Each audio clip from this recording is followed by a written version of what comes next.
নমস্কার, আমি শ্রাবণী রায় বন্দ্যোপাধ্যায় দাঁড়িয়ে রয়েছি দমদমে এবং আমরা জানি দমদমে হয়েছে হকার উচ্ছেদের কারণে এবং বেআইনি দোকান উচ্ছেদ করার কারণে দমদমের যে জায়গায় একসময় ভিড় ছিল, চায়ের দোকান থেকে শুরু করে ছাতা, লটারি সমস্ত দোকান তুলে দেওয়া হয়েছে। কি অবস্থা, কি ঘটনা এবং কি ছবি আপনাদের সামনে আমরা তুলে ধরবো।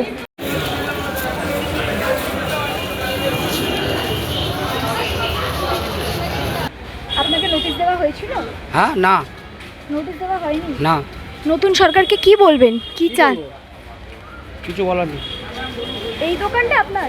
সব দোকান আমাদের লাইনে, সব হকার স্টাফ দোকান, এই দোকান ওই দোকান সব দোকান, সব হকাররা এখানে যা দেখছেন সব হকাররা।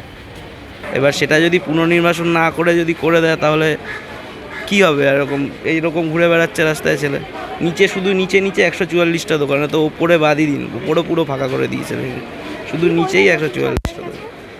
কী বলবো, একটা পুনর্নির্বাচন করে দিলে ভালো হয়, আর কি বলবো, এর থেকে তো আর কিছু বলার নেই বেশি কিছু।